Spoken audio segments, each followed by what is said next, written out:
Hello friends, I am Narendra Verma once again before you. As you know very well, in business studies for class 12 CBSE syllabus, we have been dealing with the chapter number 5, that is organizing. And in today's session, what we are going to learn, let's have a look. Meaning and definition of delegation of authority, elements or process of delegation, meaning and definition of authority, responsibility and accountability, comparison among authority, responsibility and accountability, and at last, importance of delegation of authority. So in short, we are going to sweep this portion of organizing chapter out today, right? Which is delegation of authority. Alright, so let's start. So for understanding the concept of delegation of authority, I would like to give you one example so that you can easily understand why it is needed, what it is and how it is done, right? Say for example, there is an organization, okay, and in that organization there is one general manager and there are two assistant managers and there are some other executives working under those assistant managers. Alright, so the general manager belongs to the top level of management. He has to make policies, he has to set objectives, okay. So he has a lot of things to manage. He has to handle the entire administration, right? So what happens, sometimes it is a kind of situation for him that he is overloaded with the work, okay, and top level management has a very crucial job that they have to take decision of expansion, growth, diversification, etc. also, right? But just because of the overburden of the work, he is not able to focus on these issues, and these are crucial issues as I told you, right? So what happens, these are the issues, so these are the issues of priority ones, right? These need the topmost priority, only then the organization is going to survive in future, otherwise it may experience losses. Fine, so that is the work of top priority, to focus on expansion and growth and diversification. But just because of the routine workload, the top level manager is not able to focus on that. So in that situation, what can be done? What can be the solution? In management, the solution to this problem is known as the delegation of the authority. What he's supposed to do, he is supposed to shift some of his work to his immediate subordinates, okay? He needs to share his workload with his subordinates. If he does so, then he is exercising the function of delegation of authority, right? So delegation is nothing but sharing of the workload with the immediate subordinates, right? So that the top level managers may focus on highest priority issues, right? Okay, so this is what the concept of delegation of authority. And let me tell you one more thing. Process, or we can say the flow of this delegation works downwards, right? Only a superior can delegate his workload to his subordinates. So obviously it will always have a flow in downward side, right? So one thing we need to understand that. Another thing we need to understand regarding that it is two-way benefit. Two-way benefit means it is beneficial for the top level manager who is sharing his workload as well as for the subordinates who is accepting that workload. How? Let me explain. Okay, it is beneficial for the top level manager because now he is able to focus on more prior issues, right? Which need more attention of his for the survival, expansion and growth of the organization, right? Okay, now how it is beneficial for the subordinates? Subordinates also get chance to explore. They get opportunities to prove themselves. Okay, and their need of recognition is fulfilled. Every subordinate wants that his work, his efforts must be recognized by the top level managers. Okay, and he should be assigned some higher authority tasks, he should be getting more power, he should improve in his life, right? So from that point of view as well, it is beneficial, right? So delegation of authority is beneficial for both, for the superior as well as for the subordinate. Okay, so delegation of authority also establishes the superior and subordinate relationship, because on the very basis it can work. Understood? So this is about the delegation of authority. One more thing I would like to add here. This concept of delegation of authority is based on one principle of fuel, that is division of work, right? Because here also we are dividing or sharing the work as per the capability. Okay, so this is based on that concept. Understood?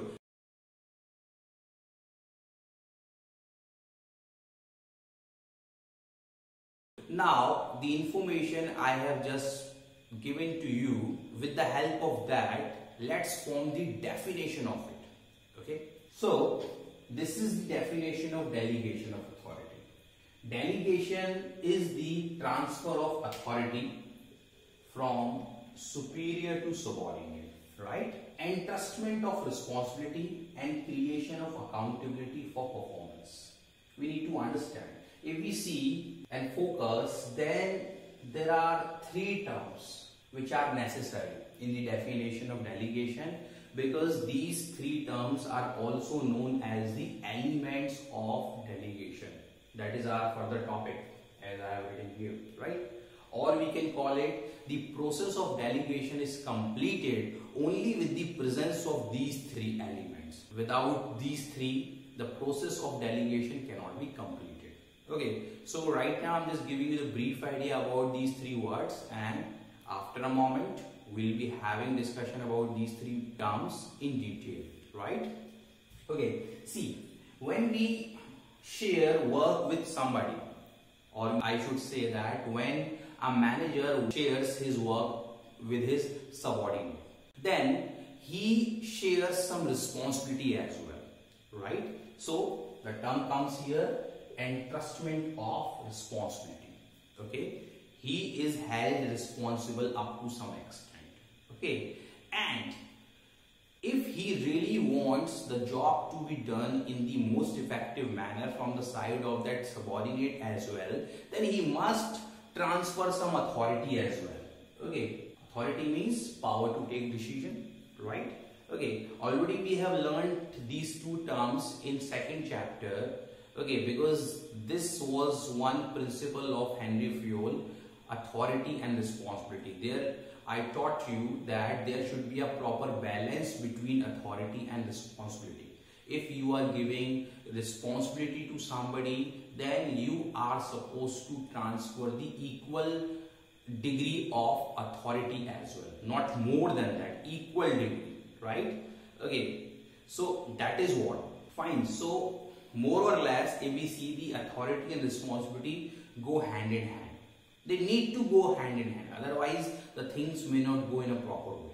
Okay, so when the work is shared by the manager with his subordinate, then he transfers authority and up to some extent responsibility as well. Understood? One more thing. And at the very moment, he also creates accountability for performance. Okay, if a manager is transferring authority as well as responsibility, then at the same time he is also creating accountability. Accountability means answerability towards the final outcome. If the job is not performed, then the person is answerable to his superior. Okay, so with the help of these three terms, the definition of delegation is completed. You need to learn this definition. We will talk about these three terms within a moment, so that you may have better grasp on the understanding of these terms as well. But right now the definition you need to learn.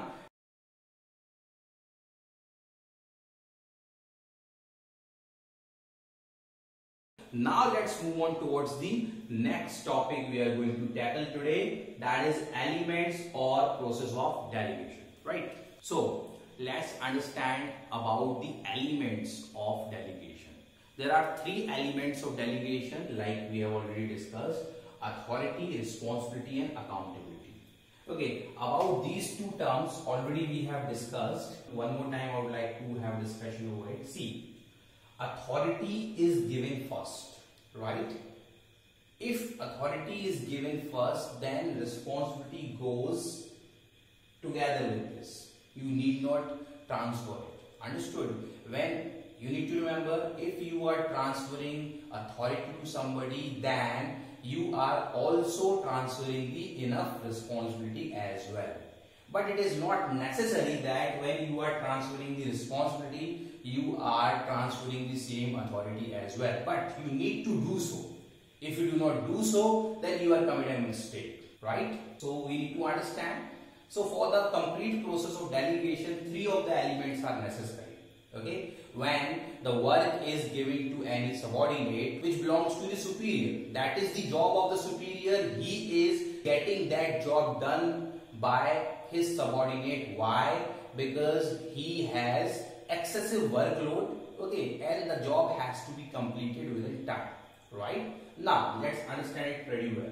Okay, so like I told you, authority and responsibility work together, and when a person has responsibility of something, then he has to face the limited accountability as well, right? If the job is not completed, then definitely superior has every right to ask him why the job was not completed when it was your responsibility. You were given the authority as well. Now you are accountable. Whatever penalty is applicable, that will be exercised on you. Understood? Now let's understand this concept pretty well. Okay, see, there is one general manager, assistant manager 1, assistant manager 2, and here executive, junior assistant manager, junior assistant manager and junior assistant. Okay, A, B, C, whatever names they will be having. Now what happened? This general manager gave a task to this assistant manager. Okay, what was the task? To complete a sales report. Okay, we are just taking one example. There was a job of completing the sales report of the entire year. Okay, and he was already overburdened.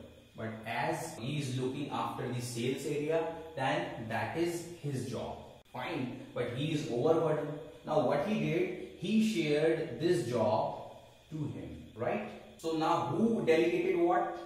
General manager did not delegate. That was not the job of general manager. Okay, he just assigned the responsibility. That the job was there of this assistant manager. He has delegated. So delegation process is here. Okay, he has delegated his work to this junior assistant manager. Fine. So when he has delegated this job, he must have given some authority, responsibility. Okay, and this junior assistant manager is also accountable to him as well. Right? Now, we need to understand it very minutely, what I am trying to say. Okay, now within a time, the sales report is not completed. Due to some reason, he fell sick or he met an accident, whatever is the reason. Okay, so he could not complete the task in time, right? Now, definitely this person is going to be angry over this, okay? And he will penalize also because he is accountable to him, right? Now, this general manager asks report to him. Fine, I gave you the job, it has been completed or not. He says that I assigned that responsibility, I delegated that job to my subordinate and he fell sick, he could not complete it. What the general manager will say? I know nothing about it. It was your responsibility, you are accountable for this. Understanding the point? Okay, this assistant manager, he transferred authority, he transferred responsibility, okay, he created the accountability for him as well, but he could not share his own accountability. Understanding the point.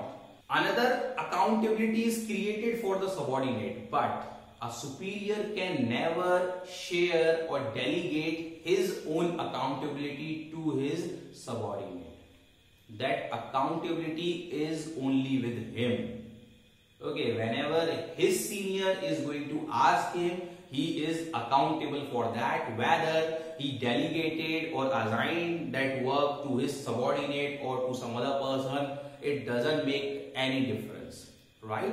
His accountability cannot ever be delegated. Okay, he cannot say that my subordinate did not complete the job, that's not my responsibility, that's not my job, that's not my fault. Cannot. Because that was the job of this person, you delegated it for your convenience, that is okay, but that has to be done. That is your responsibility and you are solely accountable. Okay, so what I am trying to say, understand it, a superior can transfer authority completely, he can transfer responsibility up to some extent, he can never transfer his accountability. He can create another accountability separately for his subordinate, but he can never transfer his accountability, or we can say he can never delegate his accountability. Okay, that is why in the definition of delegation we learned that creation of accountability for performance. Okay, accountability is created separately for that particular job, for that subordinate, but the superior can never delegate his accountability. Okay, he cannot ever do so. Understood the point? Okay, so right now I am just writing here some more detail about it. As I wrote down authority. Authority can be delegated completely. Okay, or responsibility, if we talk about, can be delegated up to some extent only. Okay, and if we talk about accountability, this cannot be delegated at all, right? It is separately created. Okay, it cannot be delegated at all, means a superior cannot delegate his accountability, he may create separate accountability. Okay, understood the point?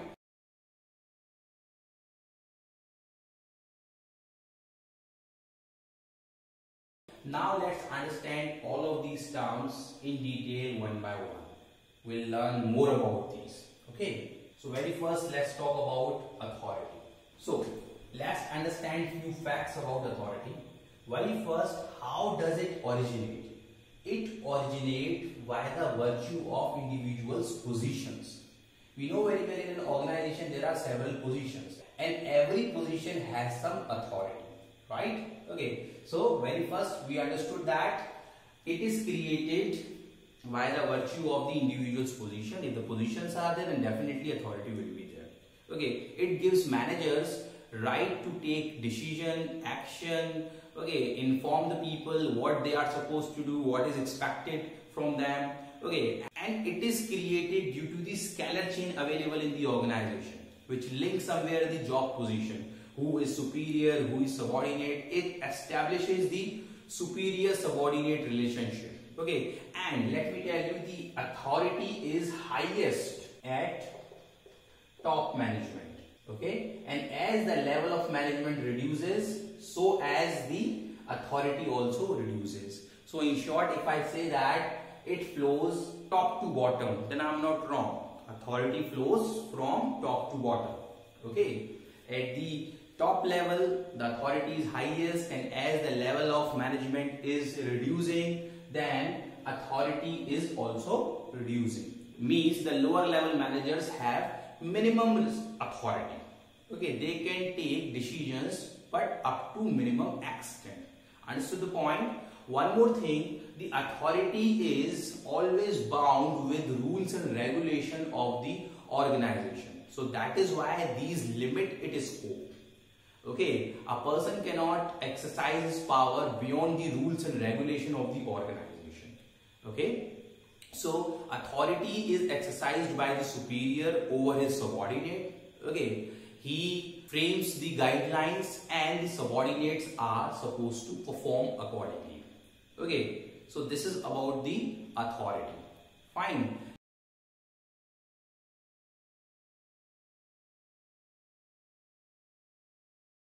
Now, with the help of this information I shared with you, let's frame the definition of authority.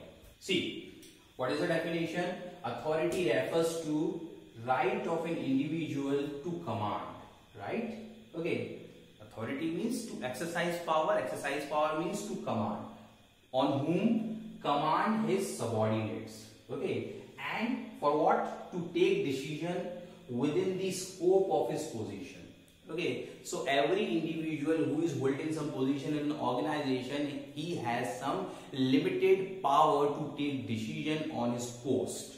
Okay, and that power he exercises on his subordinates. So that is why we say that authority refers to right of an individual to command his subordinates and to take action within the scope of his position. Understood about the authority?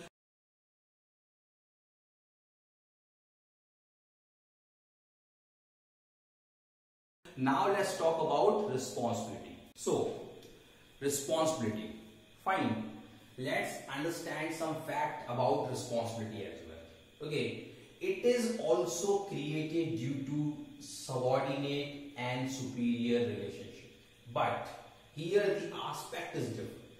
In authority, we understood that from superior it goes to the subordinate. But the responsibility works in opposite manner. Responsibility is from subordinate to superior.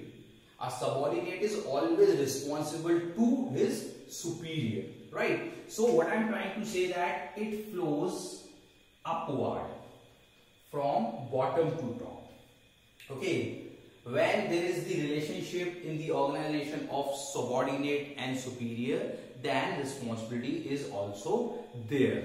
Okay, a subordinate is bound to follow the instructions given by his superior. Okay, as many tasks are assigned by the superior to any subordinate, subordinate is supposed to fulfill them. He cannot say no because he is subordinate. Okay, that is his job to do that. He is responsible for that. That is why he has been kept on that position. Understood the point? Okay, so responsibility is what? A kind of obligation attached to the task given by the superior. Anyhow, he has to complete it. That is his job. He cannot go anywhere else, right? But like we have already discussed one principle of management, that is authority and responsibility. Okay, so when responsibility is given to somebody, then enough authority should also be given. Okay, there should be a proper balance. So there has to be a proper balance between authority and responsibility. Okay, if I say that responsibility is more, then what's gonna happen?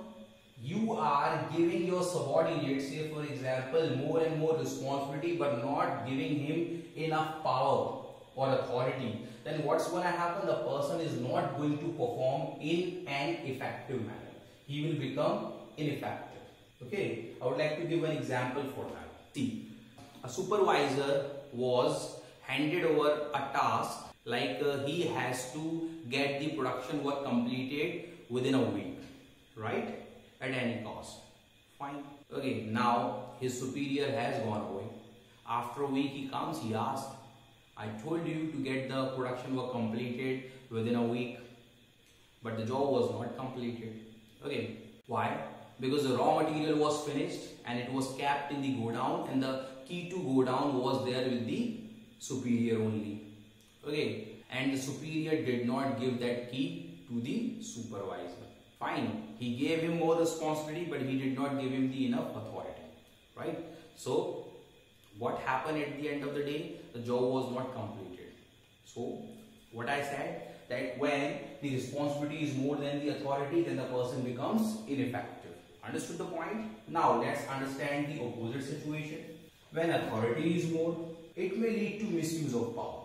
When you give somebody more authority than the responsibility, then he may start misusing it.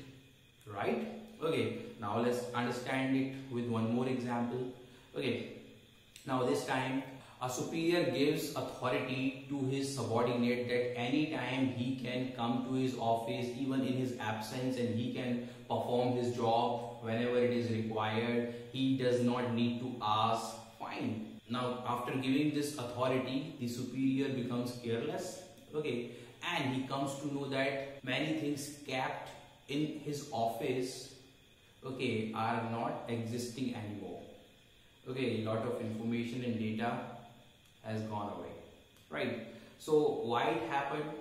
Because the superior gave him more authority than the responsibility, so he started misusing it. Okay, so that is why it is said that neither it should be more nor it should be more. There has to be a proper balance between the two, right? So we need to understand the responsibility always goes from bottom to top, one point, and another point that there has to be a proper balance between authority and responsibility, and responsibility is originated due to the subordinate and superior relationship. Understood the point?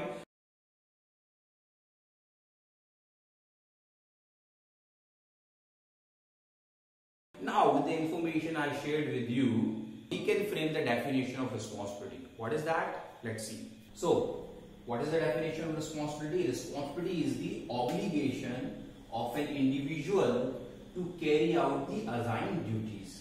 Assigned tasks, right? Like I told you. Okay, so it is a kind of obligation towards his superior. Okay, so always remember the definition. Responsibility is the obligation of an individual to carry out the assigned duties. Understood?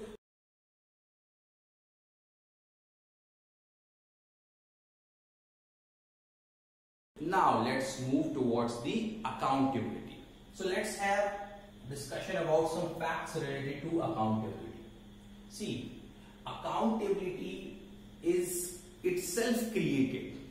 How? When authority is given and responsibility is accepted, it means accountability is created. A subordinate is always accountable to his superior for the assigned task, right? In the case of failure of that job or incompletion of that job, he has to face the penalty or whatever the result is. Okay, but here we need to understand one more point, that the flow of accountability is from bottom to top, like responsibility. Okay, and one more thing, whenever a job is assigned to subordinate, or we should say that whenever a job is delegated to subordinate, okay, then authority can be delegated, responsibility up to some extent can be delegated, but a superior cannot delegate his accountability. His accountability is different. Okay, but when he assigns job to his subordinate, then different accountability is created, but his own accountability is not shared or delegated. Okay, he cannot ever do so, because he himself is also accountable even after delegating the authority to his subordinate. What he has to do, a superior has to ensure the proper discharge of the responsibility.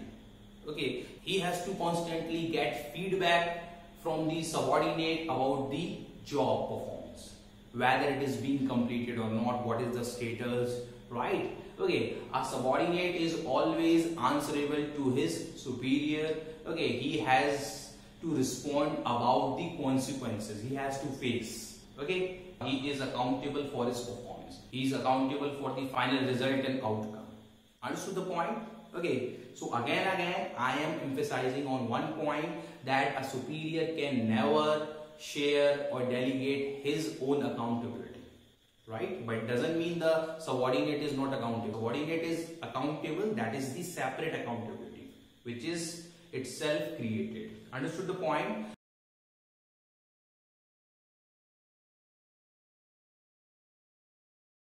Now, with the help of the information I gave you, let's frame the definition of accountability. So, what is the definition of accountability? Accountability is the obligation to carry out responsibility. Focus here. In responsibility, we learned that responsibility is the obligation to carry out the assigned task. Okay, and it is adjacent with the responsibility. Okay, so that is why accountability is the obligation to carry out responsibility, that is being answerable for the final outcome. Okay, so nothing is different from responsibility, only a few differences are there, like I already discussed with you. Okay, one more line of difference I create, that in accountability a question is asked to you why it was not completed. You need to answer, right? You are answerable for the final outcome. Okay, and other differences are also there, we have already discussed. Fine.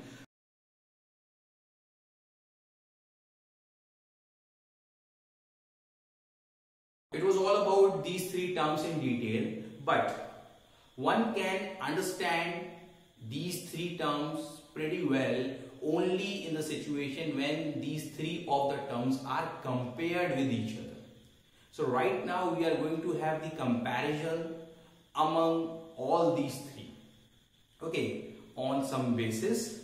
Fine. In that case, you will be able to understand pretty well that what is authority, what is responsibility, what is accountability, at what point these three merge, at what point these three get separated.